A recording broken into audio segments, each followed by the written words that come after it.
satu.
Bismillahirrahmanirrahim.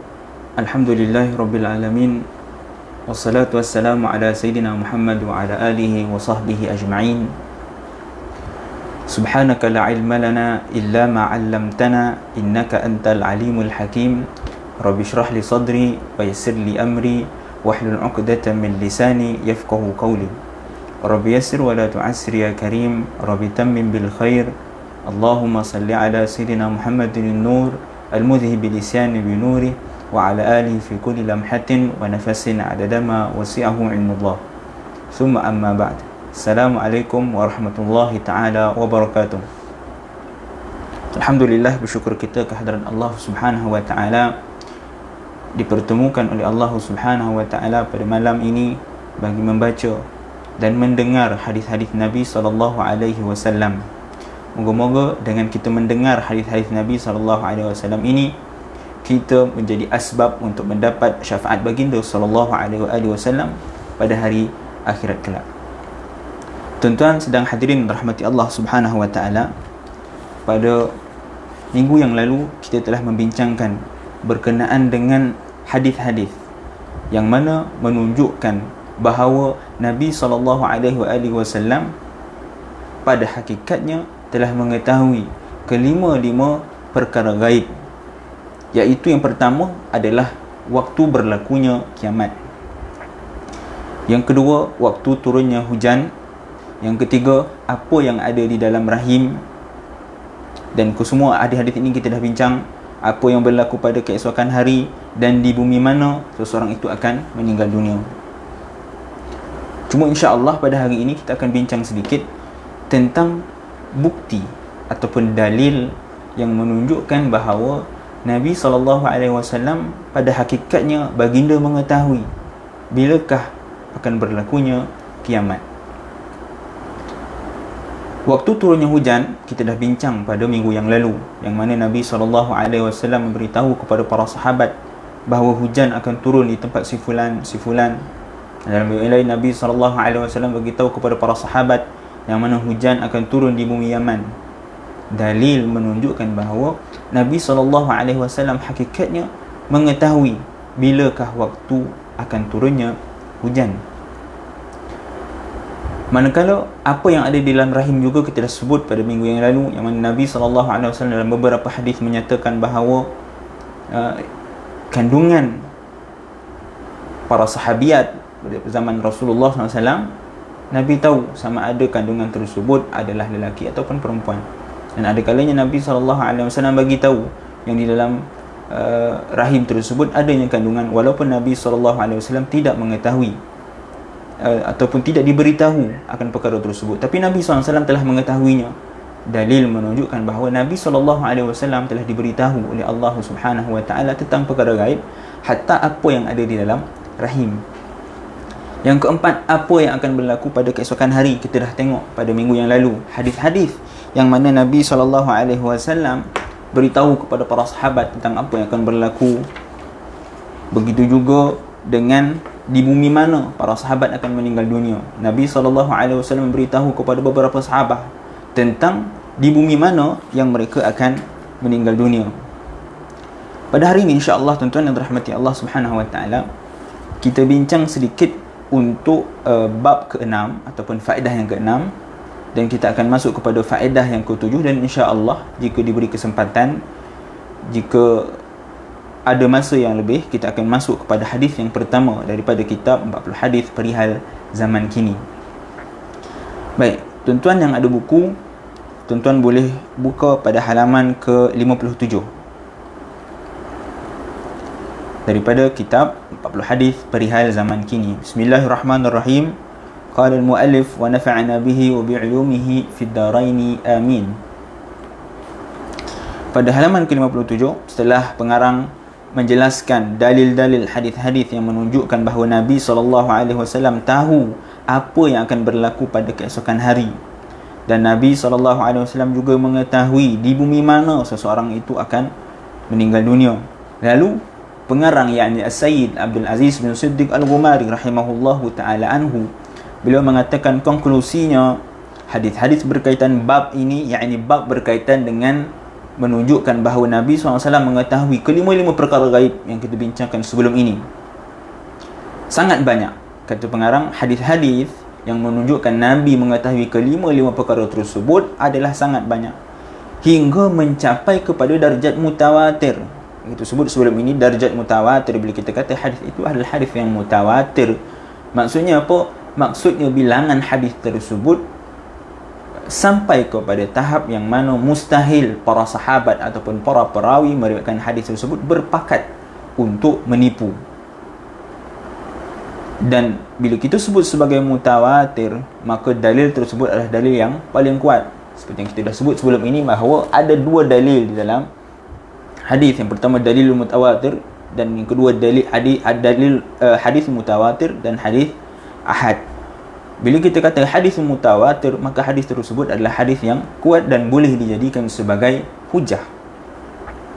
Seperti yang telah kami nyatakan, seperti yang telah pengarang bincangkan pada bahagian yang sebelum ini, maka seharusnya tidak ada lagi keraguan berkenaannya. Dan kita dah sebut hadis-hadis yang menunjukkan bahawa Nabi tahu kelima-lima perkara tersebut, maka sepatutnya, kata pengarang, tak boleh lagi dah ada keraguan kita yang merasakan bahawa seolah-olah Nabi SAW tu tak tahu perkara gaib, seolah-olah Nabi SAW tidak diberitakan oleh Allah tentang perkara gaib. Dan kata pengarang lagi, berkaitan dengan pengkhabaran baginda SAW kepada setiap orang, yakni sahabat, tentang apa yang berlaku pada keesokan hari, lusa, yang mana telah saya nyatakan sebahagiannya sebelum ini, yang pengarang dah sebut hadis-hadis yang kita bacakan pada minggu yang lalu. Dan begitu juga apa yang akan mereka perolehi pada keesokan hari. Semua ini tidak terhitung banyaknya.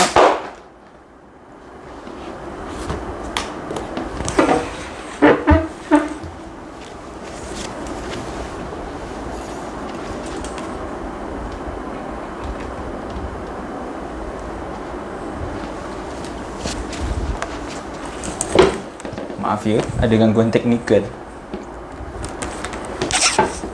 Okey, kita sambung ya.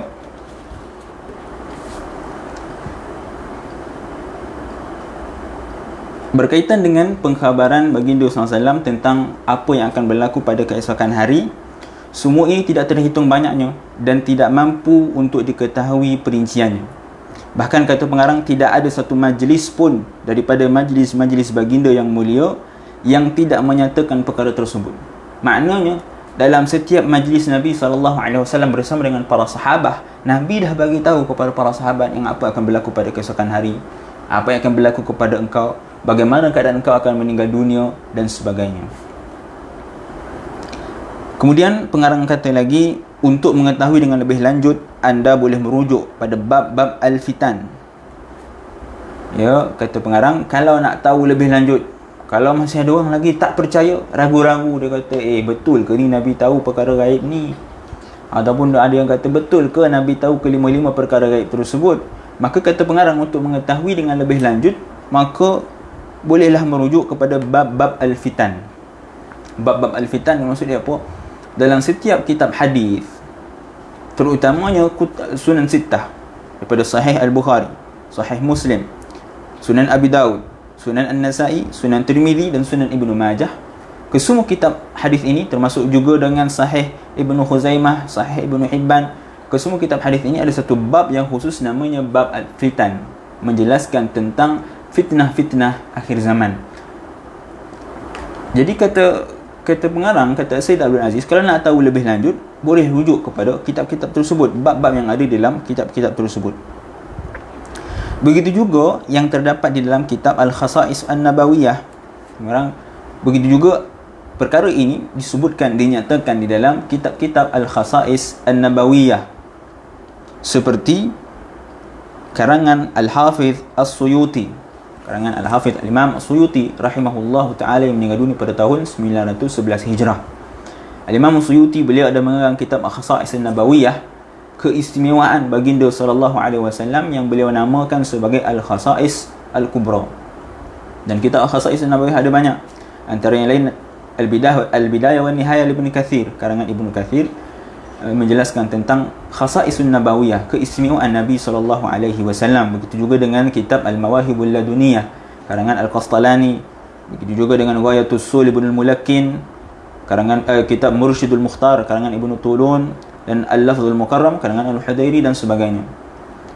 Jadi kata pengarang, kalau nak tahu lebih lanjut tentang hadis-hadis yang menunjukkan bahawa Nabi SAW tahu perkara gaib, silalah rujuk kepada kitab-kitab tersebut, dan anda akan mendapati bahawa dalam kitab tersebut syarat penuh dengan hadis-hadis yang menunjukkan bahawa Nabi SAW pada hakikatnya mengetahui kelima-lima perkara gaib tersebut. Dan kata pengarang lagi, begitu juga dengan kitab-kitab Dalailun Nubuwah, karangan Imam Al-Baihaqi dan karangan Abu Nu'aim Al-Asbahani. Kitab Dalailun Nubuwah ni ada banyak, antaranya yang masyhur adalah karangan Abu Nu'aim Al-Asbahani dan karangan Al-Imam Al-Baihaqi. Di sana ada juga karangan Khasa'is Afdhalil Makhluqin, karangan Umar bin Ali Ibn Al-Mulakkin. Ibn Al-Mulakkin beliau mengarang kitab Dalailun Nubuwah dengan judul Khasa'is Afdhalil Makhluqin. Begitu juga dengan Li Abil Qasim Ismail Al-Asfahani, yang meninggal dunia pada tahun 535 Hijrah. Beliau mengarang kitab Dalailun Nubuwah. Begitu juga dengan Muhammad bin Yusuf bin Waqid Al-Firyabi, yang meninggal dunia pada tahun 212. Beliau juga ada mengarang kitab yang berjudul Dalailun Nubuwah, dan beberapa kitab Dalailun Nubuwah yang lain. Jadi dalam kitab-kitab tersebut dinyatakan hadis-hadis yang menunjukkan bahawa Nabi mengetahui tentang kelima-lima perkara gaib tersebut. Dan kata pengarang lagi, dan selain mereka berdua, yakni selain daripada Abu Nu'aim Al-Asbahani dan Imam Al-Baihaqi, yang sangat banyak, supaya anda memperoleh keyakinan. Supaya apa? Untuk kita rujuk kepada kitab-kitab tersebut. Kata pengarang, untuk kita mendapat keyakinan. Kerana mungkin dengan beberapa hadis yang telah disebutkan oleh Sayyid Abdul Aziz sebelum ni, mungkin ada orang lagi masih rasa ragu-ragu, masih tak percaya, ke ni Nabi SAW tahu perkara gaib. Maka kata pengarang, kalau masih tak percaya ataupun mahukan keyakinan, maka rujuklah kepada kitab-kitab tersebut, dan anda pasti akan mendapati bahawa Nabi SAW mengetahui kelima-lima perkara tersebut. Kemudian kata pengarang bahkan mencapai kepada tahap ainul yakin. Kata pengarang bukan sekadar tahu, bukan sekadar yakin, bahkan boleh sampai kepada makam ainul yakin. Ainul yakin ni apa? Para ulama membahagikan keyakinan itu kepada tiga. Yang pertama ilmul yakin, yang kedua ainul yakin, yang ketiga hakul yakin, berdasarkan beberapa ayat dalam Al-Quran. Antaranya yang pertama surah At-Takatsur ayat 5, Allah Subhanahu wa taala berfirman, kalla law ta'lamuna ilmal yakin. Jadi ilmal yakin adalah martabat yang pertama, yang mana seseorang itu dia mengetahui tentang satu perkara hanya daripada sudut dia mengetahui, tanpa dia tahu bagaimana keadaan sebenar, tanpa dia meyakini tentang sebenar-benar perkara tersebut.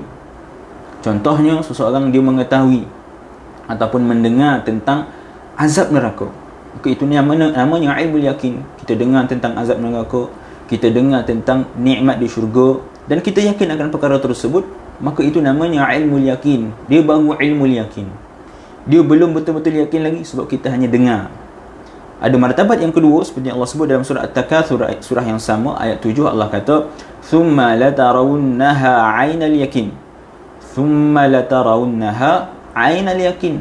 Allah mengatakan bahawa kemudian mereka akan melihatnya dengan ainal yakin. Ainal yakin ni maksud dia apa? Dia tengok dengan biji mata dia sendiri. Dia betul-betul yakin dengan mata dia sendiri bila dia nampak orang masuk dalam syurga. Bila dia nampak orang masuk dalam neraka, maka pada ketika itu dia akan berasa ainul yakin. Dia akan yakin dia bertambah daripada sebelum ni yang hanya mengetahui. Tetapi bila sampai kepada dia melihat hakikat neraka dan syurga, maka pada ketika itu namanya ilmul yakin. Dan kata ulama, ada lagi satu martabat yang lebih tinggi, keyakinan yang lebih tinggi yang namanya hakul yakin, berdasarkan firman Allah Subhanahu wa taala dalam surah Al-Waqiah ayat 95, inna hadza lahu haqqul yaqin. Allah menyatakan dalam surah Al-Waqiah tentang istilah hakul yakin, yakni yakin yang sebenar-benar yakin. Kata ulama, hakul yakin ni apa? Hakul yakin ni diumpamakan seperti seorang yang bila mana dia dah dengar tentang syurga neraka. Itu namanya pertama, ilmu yakin. Kemudian naik kepada martabat yang kedua, ainul yakin. Dia melihat tentang syurga dan neraka. Bila hakul yakin adalah martabat yang paling tinggi, keyakinan yang paling tinggi, iaitu bila seseorang dia masuk di dalam syurga ataupun dia masuk ke dalam neraka, wal-iyadzubillah. Maka bila dia masuk dalam neraka misalnya, ataupun dia masuk ke dalam syurga, maka pada ketika itulah barunya sampai kepada darjat yang paling tinggi, iaitu keyakinan yang sebenar-benar yakin, hakul yakin. Baik, jadi kata pengarang, bila kita rujuk kepada kitab-kitab hadis yang disebutkan sebelum ini, maka akan sampai kepada martabat yang kedua, iaitu ainul yakin, benar-benar yakin tentang perkara tersebut, yakni tentang Nabi SAW mengetahui kelima-lima perkara gaib. Disebabkan terdapat banyaknya keadaan dan perincian yang diriwayatkan daripada pelbagai jalan dan sanad yang mampu menghasilkan sekurang-kurangnya ilmu daruri kepada pembacanya. Ilmu daruri ni apa? Ilmu daruri adalah dengan kita mengetahui tanpa perlu mengkaji, tanpa perlu kita berfikir panjang. Hanya cukup dengan kita membaca, maka kita akan meyakini bahawa perkara tersebut benar-benar berlaku. Yakni Nabi SAW benar-benar mengetahui tentang kelima-lima perkara gaib. Apatah lagi bagi mereka yang mengkaji berkaitan perkara ini.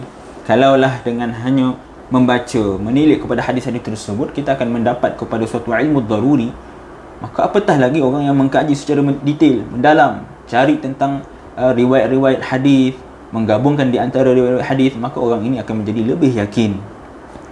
Kemudian kata pengarang, kesemua perkara ini termasuk dalam 5 perkara yang dikhabarkan oleh Rasulullah SAW sebagai kunci-kunci perkara gaib. Baginda telah mengkhabarkan tentangnya dalam bentuk umum dan terperinci. Jadi Nabi SAW, baginda memberitahu tentang perkara gaib dalam 2 bentuk, dalam 2 keadaan. Bentuk yang pertama dalam keadaan bentuk yang terperinci, dan yang kedua dalam bentuk umum. Bentuk terperinci maksud dia apa? Dalam bentuk yang terperinci, Nabi SAW mengkhabarkan semua yang ditunjukkan oleh Nabi SAW kepada para sahabat.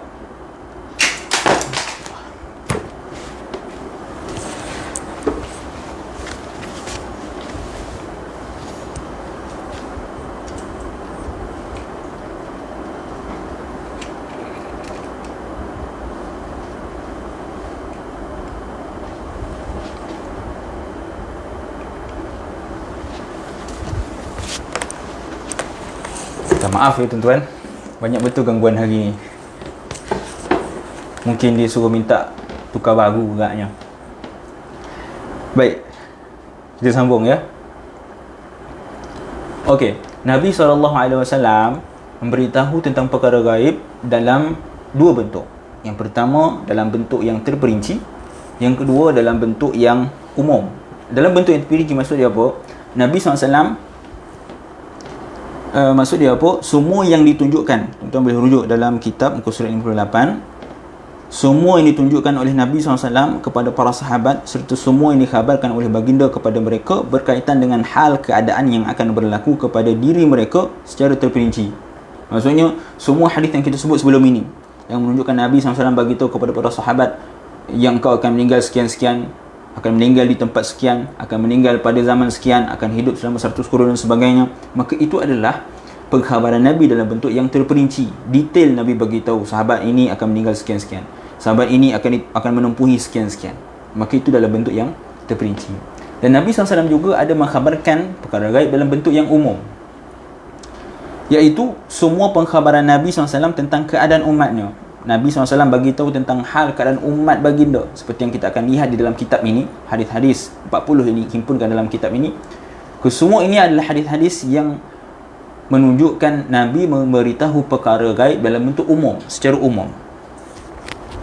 Begitu juga tentang perubahan mereka dari satu keadaan kepada keadaan yang lain, daripada suatu keadaan yang baik kepada keadaan yang tidak baik, satu kurun kepada kurun yang lain, sehinggalah berlakunya kiamat.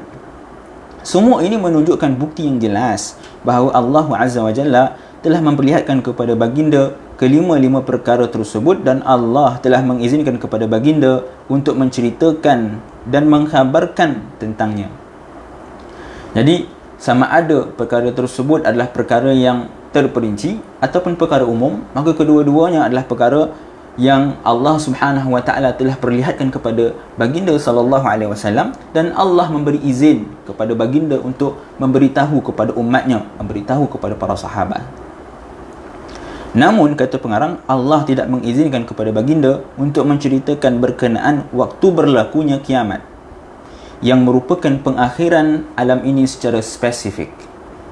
Kata Sayyid Abdul Aziz Al-Siddiq Al-Ghumari, kan kita sebut sebelum ini tentang 5 perkara gaib, yang mana waktu turunnya hujan kita dah bincang, apa yang ada di dalam rahim pun kita dah lihat, apa yang berlaku pada keesokan hari pun kita dah tengok, dan di bumi mana seseorang itu akan mati pun telah kita bincangkan sebelum ini.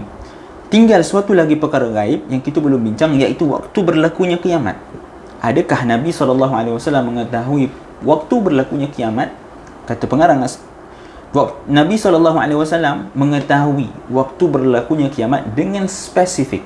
Nabi tahu bila akan berlakunya kiamat. Bahkan Allah Subhanahu wa taala memerintahkan kepada baginda untuk merahsiakan supaya setiap makhluk akan mendapat balasan atas apa yang mereka usahakan di dunia ini. Ya, kata Sayyid Abdul Aziz bin Siddiq Al-Ghumari, ya, Nabi SAW mengetahui perkara gaib.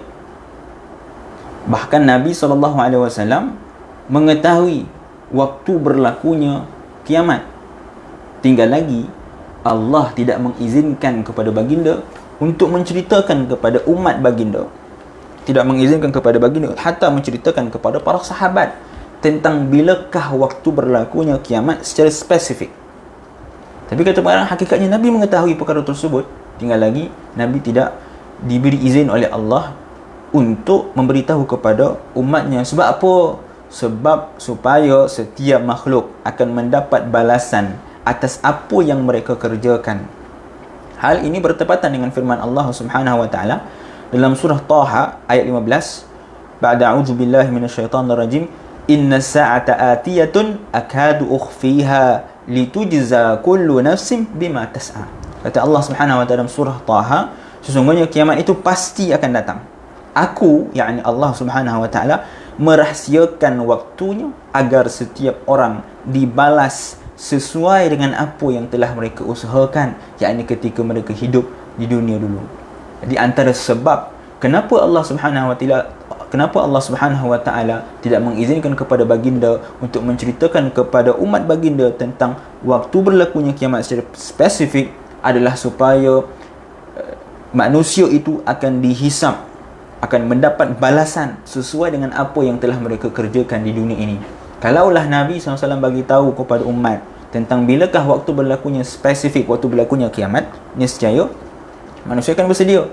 Misalnya, contoh kita kata kan, Nabi SAW, misalnya Nabi kata kiamat akan berlaku pada tahun 2026 contohnya. Maka manusia pada ketika itu, sebelum 2026, mereka akan rasa relax. Tak apa, kiamat lama lagi kan, aku tak sampai jumpa kiamat dah. Maka dia tak kisah, dia tak heran. Oleh itu Allah Subhanahu wa taala menyembunyikan tarikh, waktu secara spesifik supaya manusia akan dihisap, dinilai mengikut apa yang telah mereka kerjakan. Menunjukkan adilnya Allah Subhanahu wa taala tidak membezakan di antara manusia yang hidup pada kurun yang pertama sehinggalah manusia yang hidup pada akhir zaman. Baik. Kita lihat dalam muka surat 59, kata pengarang, walaupun kita yakin bahawa Allah Subhanahu Wa Taala telah memperlihatkan kepada baginda waktu berlakunya kiamat, seperti mana Allah Subhanahu Wa Taala memperlihatkan kepada baginda berkenaan rahsia-rahsia perkara gaib yang lain, sama ada berkenaan urusan keduniaan ataupun urusan akhirat, namun Allah Subhanahu Wa Taala tidak mengizinkan kepada baginda untuk memberitahunya. Dan ini juga bertepatan dengan bab akidah. Bila kita bincang dalam bab akidah tentang sifat wajib bagi Nabi, ada suatu sifat wajib bagi Nabi, antaranya adalah at-tabligh, siddiq, amanah, tabligh, fatanah. 4 sifat wajib bagi Nabi dan Rasul, iaitu siddiq, amanah, tabligh dan fatanah. Tabligh itu diistimewakan kepada Rasul, bukan kepada Nabi. Yang ini, para Nabi tidak diperintahkan oleh Allah untuk menyampaikan wahyu. Sebaliknya para Rasul wajib bagi mereka untuk bersifat dengan at-tabligh, yakni menyampaikan. Mungkin ada yang persoalkan, Ustaz, bukankah sifat para Nabi itu at-tabligh? Kalaulah Nabi SAW tahu perkara gaib, sudah pasti Nabi akan bagi tahu kepada umatnya. Jawapannya apa? Kalau kita bincang di dalam bab akidah, kalau kita pelajari kitab-kitab akidah, kita akan mendapati bahawa dalam kitab-kitab tersebut menyatakan bahawa at-tabligh, ketika membincangkan berkenaan sifat at-tabligh, iaitu menyampaikan wahyu, para rasul diperintahkan oleh Allah untuk menyampaikan wahyu apa yang diperintahkan oleh Allah untuk disampaikan. Dan apa yang diperintahkan oleh Allah untuk tidak disampaikan, maka para rasul tidak akan menyampaikan perkara tersebut. Ini berkaitan juga dengan sifat amanah para rasul. Jadi at-tabligh tersebut bukanlah bermakna para rasul akan menyampaikan segala apa yang dia tahu. Sebaliknya, para rasul akan memberitahu kepada umatnya apa yang diperintahkan oleh Allah untuk menyampaikannya. Baik. Terdapat hadis-hadis yang menunjukkan perkara ini bagi sesiapa yang mengkajinya serta memerhatikan dalil-dalilnya. Kata pengarang, terdapat banyak dalil yang menunjukkan bahawa hakikatnya Nabi SAW mengetahui tentang waktu berlakunya kiamat. Dalil yang paling jelas, kata pengarang, hadis-hadis baginda yang mengkhabarkan berkenaan tanda-tanda besar kiamat, yang apabila tanda-tanda ini berlaku, maka akan berlakulah kiamat dan berakhirlah alam ini. Kata pengarang, dalil yang paling jelas ialah Nabi SAW dah bagi tahu dah tentang apakah tanda-tanda waktu berlakunya kiamat. Kalaulah Nabi SAW tahu tanda-tanda berlakunya kiamat, sudah pasti Nabi juga mengetahui bilakah waktu akan berlakunya kiamat. Baik, kita langkau ya. Dan kata pengarang lagi, hadis-hadis yang menunjukkan bahawa Nabi SAW mengetahui tentang waktu berlakunya kiamat hampir kepada martabat mutawatir. Dan kalau tuan-tuan lihat di dalam surat 60, kata pengarang, selain itu Allah Subhanahu Wa Taala berfirman dalam surah Taha ayat yang sama kita sebut sebelum ini, akadu ukhfiha, kata Allah Subhanahu Wa Taala. Akadu ini menunjukkan seolah hampir. Ya, kalau di dalam bahasa Arab, akadu itu seolah hampir-hampir Allah sembunyikan waktu datangnya kiamat. Jadi kata pengarang, kenapa dalam ayat tersebut, dalam surah Taha ayat 15, Allah menggunakan perkataan akadu, hampir Allah sembunyikan. Kata pengarang, kenapa Allah Subhanahu Wa Taala tidak menggunakan kalimah akhfaituha, telah aku sembunyikan? Bila digunakan kalimah akhfaituha, telah aku sembunyikan, itu jelas menunjukkan tak ada siapa yang tahu bilakah waktu berlakunya kiamat. Tetapi dalam Al-Quran, dalam surah Taha, Allah mengatakan akadu ukhfiha, hampir-hampir aku sembunyikan waktu berlakunya kiamat, litujza kullu nafsin bima tas'a, untuk setiap orang dibalas sesuai dengan apa yang mereka kerjakan ketika mereka hidup di dunia. Jadi kata pengarang, ini dalil yang jelas menunjukkan bahawa waktu kiamat itu tidaklah disembunyikan oleh Allah kepada semua makhluk. Sebaliknya, Nabi SAW diberitahu oleh Allah tentang bilakah waktu akan berlakunya kiamat. Ala kulli hal, tuan-tuan, berkaitan dengan masalah adakah Nabi SAW mengetahui waktu berlakunya kiamat secara spesifik ataupun tidak, itu masih berlaku khilaf di kalangan ulama, dan ia bukanlah berkaitan dengan usulul aqidah. Dia tidak berkaitan dengan asas akidah. Sebenarnya ia hanyalah berkaitan dengan furu'ul akidah. Oleh itu, kalaulah kita dengar ada orang kata, ataupun ada sebagian ulama yang berpandangan bahawa Nabi SAW tidak mengetahui perkara gaib, maka itu adalah pendapat mereka. Dan kita tidak sepatutnya menyalahkan pandangan orang lain yang mengatakan Nabi tidak mengetahui perkara gaib, walaupun kita dah baca, kita dah dengar dalil-dalil yang menunjukkan bahawa Nabi mengetahui perkara gaib hatta waktu berlakunya kiamat. Jadi kesimpulan dia adalah perkara yang khilafiyah, perkara yang berselisih di kalangan ulama. Jadi tak perlu untuk menyalahkan antara satu sama lain. Natijahnya, kata pengarang, khilaf tentang sama ada Nabi SAW diperlihatkan tentang kunci-kunci perkara gaib yang 5 atau tidak adalah merupakan khilaf yang tidak membawa kepada apa-apa makna. Tadi kita sebut tentang khilaf sama ada Nabi mengetahui tentang waktu berlakunya kiamat secara spesifik ataupun tidak, kerana masih ada ulama yang mengatakan Nabi SAW tidak mengetahui secara spesifik tentang waktu berlakunya kiamat. Tetapi pada bahagian ini pengarang mengatakan bahawa jika ada orang yang mendakwa bahawa Nabi SAW sebenarnya dia tak tahu tentang 5 perkara gaib, Nabi tak tahu apa yang akan berlaku pada keesokan hari, Nabi tak tahu bila turunnya hujan, Nabi tak tahu apa yang ada dalam rahim, Nabi tak tahu di bumi mana seorang itu akan meninggal dunia, maka kata pengarang, orang yang mendakwa perkara tersebut adalah merupakan khilaf yang ghairu mu'tabar, khilaf yang tak boleh kita ambil peduli pun, kerana dia adalah khilaf yang tidak membawa kepada apa-apa makna, tidak membawa kepada apa-apa nilai. Sebab tu kata pengarang, seseorang pernah berkata, laisa kullu khilafin jaa mu'tabaran illa khilafan lahu hadzun minan nazar. Seseorang pernah berkata, dan bukanlah semua khilaf itu diterima. Ya, ada perkara khilaf. Kadang-kadang kita berselisih pendapat, kita berkhilaf dalam beberapa masalah. Tapi kata pengarang, kata al-muallif daripada seseorang yang pernah berkata, bukanlah semua khilaf itu dia datang dalam keadaan kita kena terima khilaf tersebut. Kenapa? Kerana ada khilaf yang boleh kita terima, yang boleh kita jadikan sebagai perkara yang boleh dikhilaf, dan ada perkara yang kadang-kadang yang orang berkhilaf, berselisih dengan kita, tapi perkara tersebut tidak sepatutnya diperselisihkan. Antaranya adalah perkara sama ada Nabi SAW mengetahui perkara gaib ataupun tidak. Kerana kata pengarang, masalah tentang adakah Nabi mengetahui perkara gaib ataupun tidak itu bukanlah merupakan perkara khilaf yang mu'tabar, yang mempunyai nilai yang perlu dibincangkan, kerana dia adalah merupakan khilaf yang tidak ada nilai. Sebab seperti dalil yang kita telah lihat sebelum ini jelas menunjukkan bahawa Nabi SAW mengetahui tentang perkara-perkara gaib tersebut. Illa khilafan lahu hadzun minan nazar, melainkan khilaf yang mempunyai hujah dan dalil. Sekarang seseorang pernah berkata, bukanlah semua khilaf tu kita terima, tetapi khilaf tersebut yang kita terima adalah apa yang mempunyai hujah dan dalil.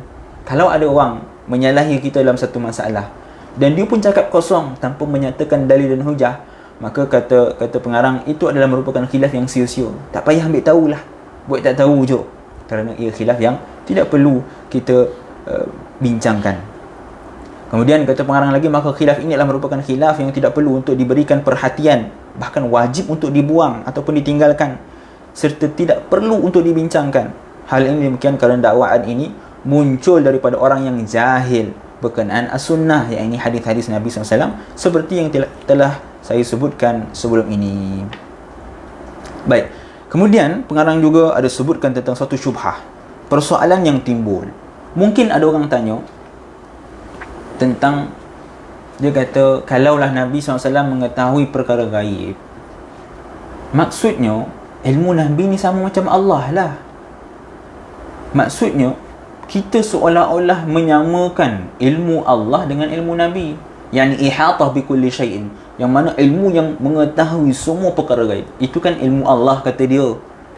Adakah seseorang yang mengatakan Allah mengetahui perkara gaib menunjukkan bahawa dia menyamakan ilmu Allah dengan ilmu Nabi SAW? Jawapannya jelas tidak. Seperti tuan-tuan boleh lihat dalam buku ini pada halaman ke-61, pengarang menjawab,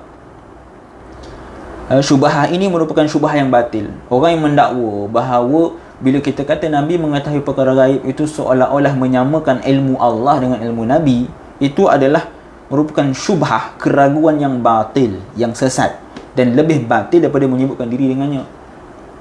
Maka kata pengarang, syubhah ini adalah syubhah yang batil, yang tak perlu pun kita bincangkan tentangnya. Oleh sebabkan itu, tidak terlintas langsung di fikiran seorang pun daripada kalangan umat Islam tentangnya, kerana semua umat Islam mengetahui dengan sangat yakin dan pasti, sehingga tidak ada lagi keraguan maupun rasa sangsi bahawasanya ilmu Nabi SAW bukanlah dengan makna yang diitlakkan kepada ilmu Allah Subhanahu wa ta'ala.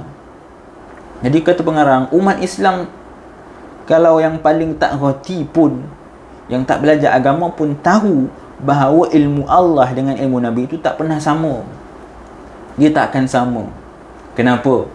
Kerana kalaulah kita belajar dalam bab akidah, dalam sifat ma'ani Allah Subhanahu wa ta'ala, antaranya sifat al-ilmu, sifat pengetahuan bagi Allah, ataupun sifat Allah yang maha mengetahui, maka dalam sifat tersebut kita akan bincang bahawa sifat ilmu Allah itu adalah merupakan sifatun wujudiyatun qaimatun bidzatihi ta'ala.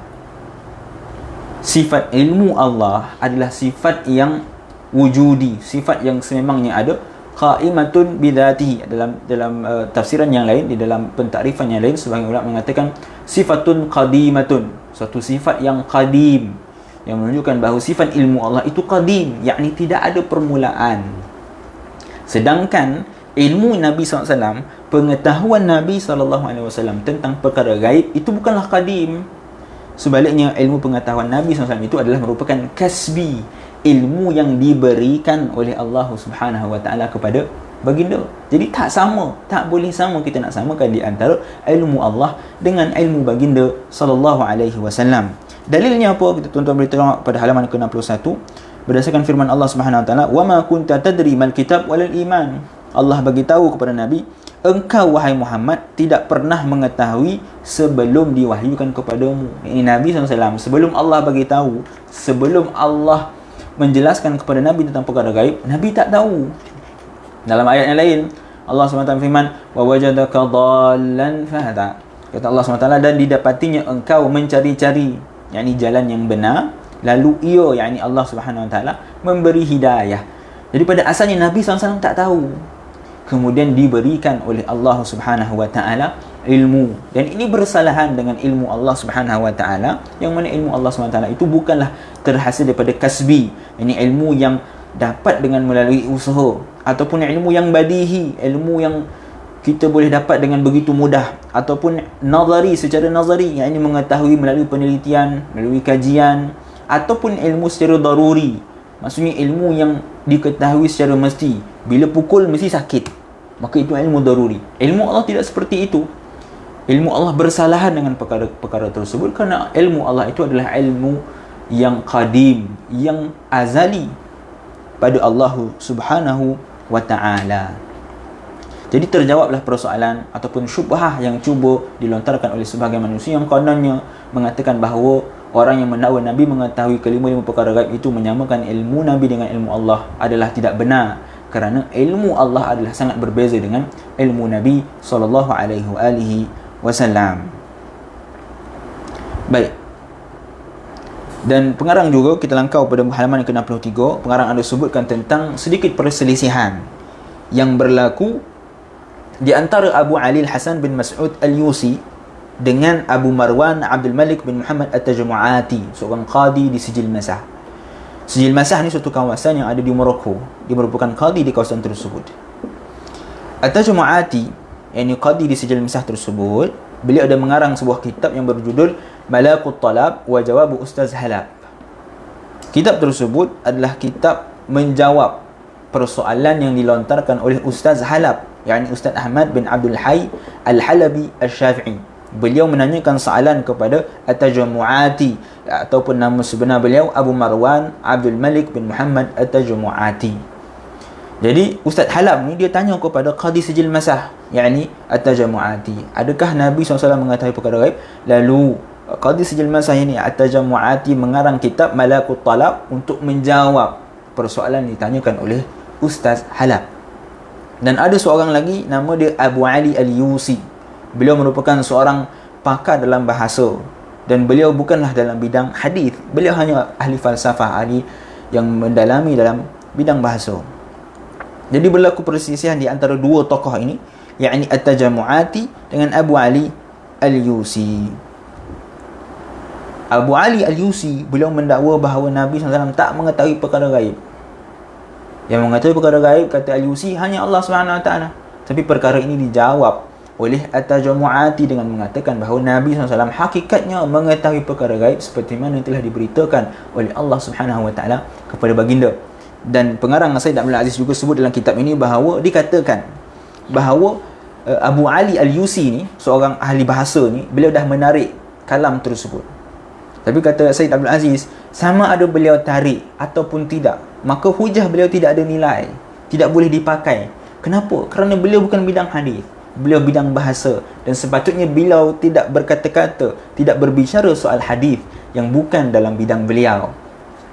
Dan sebelum daripada dua tokoh ini juga berlakunya perselisihan di kalangan ulama India dan ulama Hijaz, yakni ulama yang ada di Makkah dan Madinah pada sekitar awal kurun ke-20, sekitar tahun 1990. Telah berlaku perselisihan di antara ulama yang berada di India dan ulama yang berada di Makkah dan Madinah.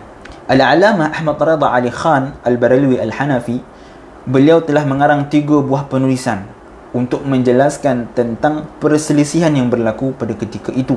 Yang pertama, beliau mengarang kitab yang berjudul Al-Lu'lu'ul Maknun fi Ilmi Al-Bashiri wa ma kana wa ma yakun. Yang kedua, kitab Mali'ul Jaib fi Ulumil Ghaib. Dan ada sebuah lagi kitab yang lain. Yang ketiga-tiga kitab tersebut menjelaskan bahawa Nabi SAW mengetahui tentang perkara gaib. Dan sebelum itu juga ada sebuah kitab yang dikarang oleh Al-Allamah As-Sayyid Mansur Al-Baghdadi pada kurun ke-10 yang berjudul Iqamatus Syawahidil Manqul wal Ma'qul ala Ihatati Ilmi Nabiyyin Ar-Rasul. Sebuah kitab dikarang oleh Al-Allamah As-Sayyid Mansur Al-Baghdadi tentang menunjukkan bahawa Nabi SAW hakikatnya mengetahui tentang perkara-perkara gaib. Dan kitab tersebut telah dipuji oleh Al-Habib Abdul Rahman bin Sulaiman Al-Hadal dalam kitab Sabatnya. Kitab Sabat ni maksud dia apa? Kitab Sabat ni adalah kitab yang seseorang ulama dia menghimpunkan riwayat ataupun sanad yang beliau perolehi daripada guru-guru beliau. Jadi setiap sanad-sanad tersebut, kalau bahasa moden kita hari ini, kita guna SV, kan? Kita sebut tentang detail pembelajaran kita belajar di mana, pada tahun bila, maka itulah, seumpama itulah As-Sabat, lebih kurang kitab As-Sabat, yang mana seorang ulama dia akan menghimpunkan sanad-sanad yang beliau perolehi daripada guru-guru beliau dalam pelbagai bidang. Dalam kitab Sabat, Al-Habib Abdul Rahman bin Sulaiman Al-Hadal yang berjudul An-Nafsul Al-Yamani, beliau telah memuji kitab Iqamatus Syawahidil Manqul wal Ma'qul ala Ihati Ilmin Nabi Rasul ini, dan beliau mengatakan bahawa kitab ini sangat baik, sangat bagus untuk dijadikan sebagai rujukan mengetahui tentang dalil-dalil bahawa Nabi SAW pada hakikatnya mengetahui akan perkara-perkara gaib seperti mana yang telah diberitakan oleh Allah Subhanahu wa taala kepada baginda. Baik. Selesai kepada bab ataupun faedah yang ke-6. Dan kita masuk sedikit pada faedah yang ke-7. Pada halaman ke-66, kata pengarang, saya menyatakan di dalam kitab Al-Arba'in ini beberapa hadis yang tidak mencapai kepada darjat sahih dan hasan. Kata pengarang, dalam kitab ini beliau menyatakan hadis-hadis yang bukanlah pada martabat sahih ataupun hasan.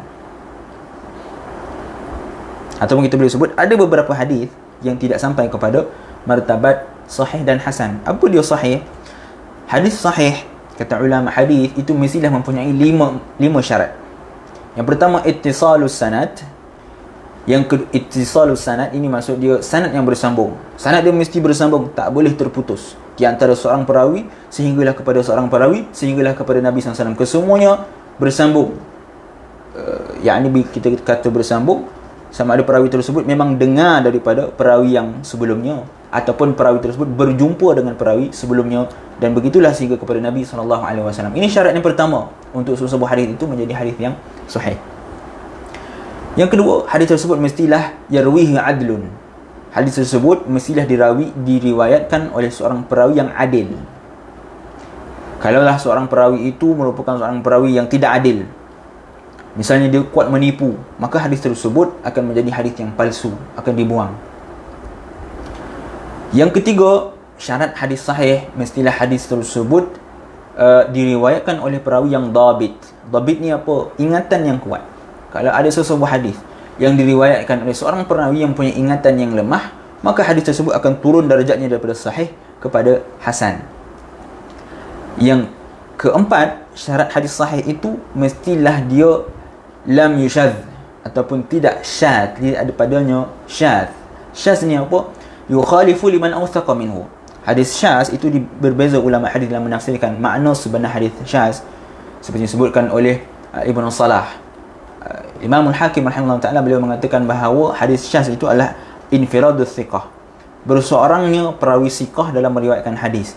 Tetapi pendapat yang paling masyhur yang digunakan pakai adalah pendapat Al-Imam Syafi'i rahimahullah ta'ala, yakni maksud hadis syadz ni apa? Syadz ini adalah yukhalifu liman awthaqa minhu, seseorang perawi yang thiqah tapi dia bersalahan, menyalahi perawi yang lebih thiqah daripadanya. Maka kalau ada seorang perawi meriwayatkan hadis dan riwayat tersebut bersalahan, berbeza dengan perawi yang lebih thiqah daripadanya, maka hadis tersebut namanya hadis syadz, dan hadis tersebut tidak boleh menjadi hadis yang sahih, dia akan turun martabat. Yang terakhir adalah ghairul illah, ghairu mu'allal. Yang kelima, syarat hadis sahih itu mestilah dia tidak boleh ada illah. Illah ni apa? Illah ni panjang perbincangan dia kalangan ulama tentang makna sebenar illah, tapi secara umum, secara mudah untuk kita mengetahui tentang apakah makna illah. Illah itu adalah sababun khafiyun yaqdahu fi sihhatil hadis. Illah adalah suatu sebab yang tersembunyi, yang biasanya bila orang tengok hadis tu, bila dia cek perawi-perawi, dia tak nampak ada masalah ke hadis tu. Dia kata hadis ni okey lah ni, dah kira sahih lah ni. Tetapi pada hakikatnya hadis itu bermasalah. Ada suatu masalah yang tersembunyi sehingga boleh merosakkan hadis tersebut, boleh menjatuhkan hadis tersebut daripada sahih kepada hasan ataupun daif. Itu nama dia illah. Dan illah ini adalah suatu illah ni bahasa Arab dia penyakit. Jadi illah ni adalah satu perkara yang dia bukan boleh diketahui oleh semua orang. Dia hanyalah diketahui oleh mereka yang pakar dalam bidang hadis. Barulah dia boleh detect, barulah dia boleh tahu tentang ada suatu masalah, problem pada sanad sehingga boleh merosakkan hadis tersebut dan menurunkan darjatnya daripada sahih kepada hasan ataupun daif ataupun maudhu'. Maka 5 syarat ini adalah syarat yang penting yang mesti ada di dalam sesebuah hadis untuk menjadikan hadis itu adalah hadis yang sahih. Kalau tak ada 5 syarat, maka hadis tersebut tidak akan digelar sebagai hadis yang sahih. Sangat ketat ditetapkan oleh para ulama untuk menetapkan sama hadis itu adalah hadis yang sahih ataupun tidak. Bahkan Al-Imam Al-Bukhari rahimahullah ta'ala dalam sahihnya menetapkan syarat tambahan, iaitu mestilah perawi yang kita sebut sebagai ittisalus sanad, bersambungnya sanad tersebut, mestilah dia berjumpa. Kalau dia tak berjumpa, maka hadis tersebut tak akan dimasukkan oleh Al-Imam Al-Bukhari di dalam sahihnya. Oleh kerana itu, Sahih Bukhari didahulukan daripada Sahih Muslim, kerana Imam Muslim tidak mensyaratkan mulaqah, tidak mensyaratkan pertemuannya di antara dua perawi. Sebaliknya Imam Bukhari mensyaratkan untuk masuk hadis tersebut dalam Sahih Bukhari, perawi yang meriwayatkan antara dua perawi yang meriwayatkan satu hadis, mestilah mereka bertemu dan meriwayatkan hadis. Barulah hadis tersebut dimasukkan di dalam Sahih Al-Imam Al-Bukhari. Kemudian itu hadis sahih. Hadis hasan apa pula? Hadis hasan adalah hadis yang ittisalul sanad, bersambung sanad. Yarwihi adlun, diriwayatkan oleh seorang perawi yang adil. Cuma masalah daripada yang ketiga. Hadis hasan ialah hadis yang diriwayatkan oleh seorang perawi yang qillatud dhabt, kurang ingatan dia. Tidak seperti perawi hadis yang sahih. Perawi hadis sahih dia mestilah ad-dhabtut tam, mempunyai hafalan yang cukup kuat sehingga kadang-kadang sukar untuk dia lupa tentang satu periwayatan hadis. Sebaliknya untuk hadis hasan, perawi tersebut adalah mempunyai ingatan, dia kuat ingatan, cuma ingatan dia tidak sekuat seperti perawi hadis yang sahih. Ingatan dia kurang sedikit sehingga riwayat tersebut daripada sahih boleh turun kepada martabat hasan. Dan dia juga mempunyai 2 syarat yang tadi kita sebut tadi, yakni tidak syaz dan tidak illah. Cuma yang kurang pada hadis hasan adalah perawi dia kurang ingatan, lemah sikit ingatan berbanding daripada perawi hadis yang sahih. Manakala hadis dhaif apa pula? Hadis dhaif adalah hadis yang tidak menepati 5 syarat ini ataupun merosak di antara 5 syarat. Misalnya sanad dia tak bersambung, kita sebut sebagai munqati' ataupun munqati'. Nanti kita akan bincang tentang hadis munqati'. Ataupun mu'addal, terputus 2 sanad, maka hadis tersebut tidak akan menjadi sahih dan tidak akan menjadi hasan, sebaliknya dia hanya akan menjadi hadis yang dhaif. Begitu juga kalaulah diriwayatkan oleh seorang yang perawi yang dia tidak adil, tidak memenuhi syarat adil, tetapi dengan syarat dia bukan penipu, bukan kadzab, bukan seorang yang penipu. Kerana kalau seorang perawi itu dia merupakan seorang penipu, maka hadis tersebut automatik akan turun kepada maudhu', hadis yang palsu. Dia tak akan menjadi hadis dhaif, dia akan turun lagi kepada hadis yang palsu, yakni maudhu'. Hadis dhaif dia bukan maudhu', hadis dhaif hanyalah hadis yang lemah. Ataupun dia kurang daripada sudut ingatan yang sangat lemah, maka itu juga akan menjadi asbab kepada hadis tersebut turun martabat daripada sahih kepada hadis yang dhaif. Sehinggalah akhirnya, dan hadis maudhu', yakni hadis yang palsu, adalah hadis yang ada pada perawi hadis tersebut, daripada sanad hadis tersebut adanya seorang perawi ataupun lebih merupakan seorang yang penipu, seorang yang menipu, maka hadis tersebut akan menjadi hadis yang maudhu' ataupun hadis yang palsu. Jadi kata pengarang dalam kitab ni, ada beberapa hadis yang aku sebutkan dalam kitab 40 hadis ini, kata dia tak mencapai pun kepada martabat sahih ataupun martabat hasan. Walaupun begitu, kata pengarang, hadis-hadis tersebut tidaklah lebih rendah daripada darjat al-dhaif al-munjabir.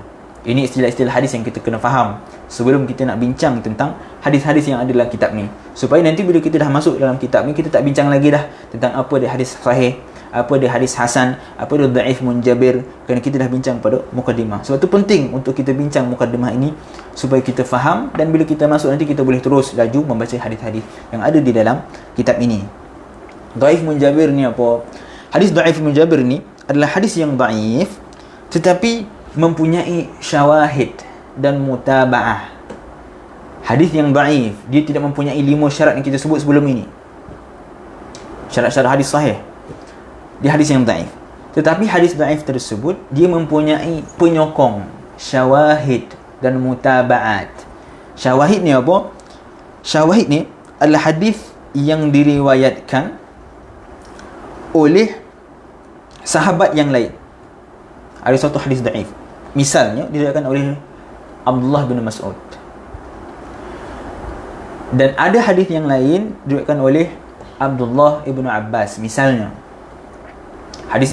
hadis Abdullah bin Mas'ud itu dhaif, dan hadis Abdullah bin Abbas juga adalah dhaif, tapi maknanya lebih kurang, maknanya hampir sama, maka hadis tersebut menjadi hadis yang dhaif al-munjabir, dhaif yang dinaikkan martabatnya daripada dhaif kepada dhaif yang lebih kuat. Kalau hadis tersebut terlalu dhaif, maka dia akan naik kepada dhaif yang tidak terlalu dhaif. Kalau dia adalah hadis yang tidak terlalu dhaif, maka dia boleh naik kepada hasan li ghairih.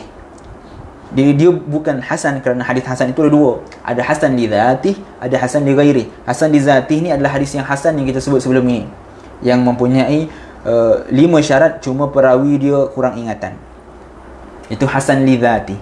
Tapi hasan li ghairihi, dia bukanlah asalnya hadis hasan, asal dia hadis dhaif, tapi disebabkan adanya syawahid, adanya hadis yang menyokong, adanya riwayat lain yang sama dengan riwayat yang tersebut, maka riwayat yang dhaif itu boleh naik kepada martabat hasan, tetapi bukan hasan li dzati, tetapi dia adalah hasan li ghairi. Hasan kerana hadis lain yang menyokong, sebab tu nama dia hasan li ghairi. Baik, itu adalah syawahid. Syawahid adalah hadis yang diriwayatkan oleh sahabat yang lain tetapi mempunyai makna yang sama ataupun makna yang hampir sama, maka itu namanya syawahid. Mutaba'at apa pula? Mutaba'at juga adalah hadis yang menyokong. Tinggal lagi dalam bab mutaba'at ini, ulama hadis menetapkan syarat dia, perawi ataupun sahabat yang meriwayatkan hadis tersebut mestilah sahabat yang sama. Misalnya ada 2 hadis yang makna dia sama, tapi untuk menjadi hadis itu sebagai mutaba'at, kedua-dua hadis tersebut mestilah diriwayatkan daripada sahabat yang sama. Misalnya satu hadis ini diriwayatkan dari Abdullah bin Mas'ud, hadis yang dhaif. Hadis yang kedua juga mestilah diriwayatkan daripada Abdullah bin Mas'ud, dan kedua-dua hadis ini mempunyai makna yang sama ataupun makna yang hampir sama. Maka kalau ada dua perkara ini, syawahid dan mutaba'ah, maka sesuatu hadis dhaif itu boleh diangkat martabatnya daripada dhaif kepada hasan li ghairi. Jadi kata pengarang, dalam kitab ini walaupun adanya hadis-hadis yang dhaif, tetapi hadis-hadis dhaif itu mempunyai darjat yang munjabir. Dia tak akan rendah daripada hadis dhaif yang munjabir.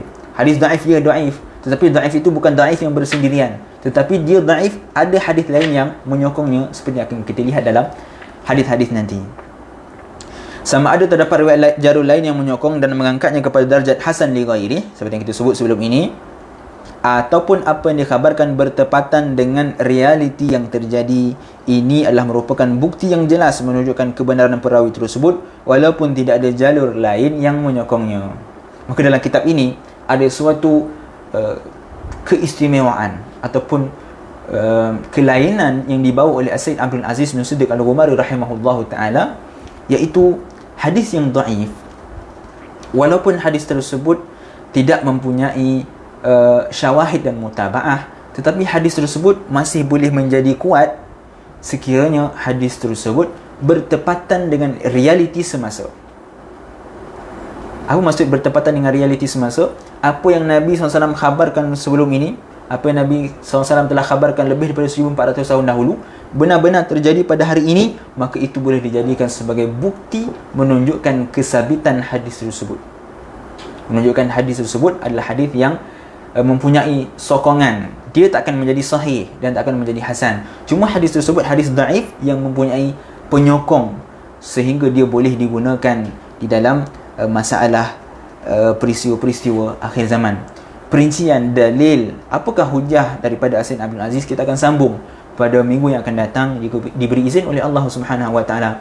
Lemah dan kurang itu datang daripada diri saya sendiri. Perkara yang baik sempurna itu semua datang daripada Allah Subhanahu wa taala. Hakikatnya keduanya datang daripada Allah Subhanahu wa taala. Saya mohon maaf jika ada terkasar bahasa, tersalah bicara. Kita tangguh majlis kita dengan tasbih kafarah dan suratul asr. Subhanakallah wa bihamdika asyhadu an la ilaha illa anta astaghfiruka wa atubu ilaik. Bismillahirrahmanirrahim. Wal 'asri innal insana lafi khusr illa alladhina amanu wa 'amilus salihati wa tawassaw bil haqq wa tawassaw bis sabr. Assalamualaikum warahmatullahi taala wabarakatuh.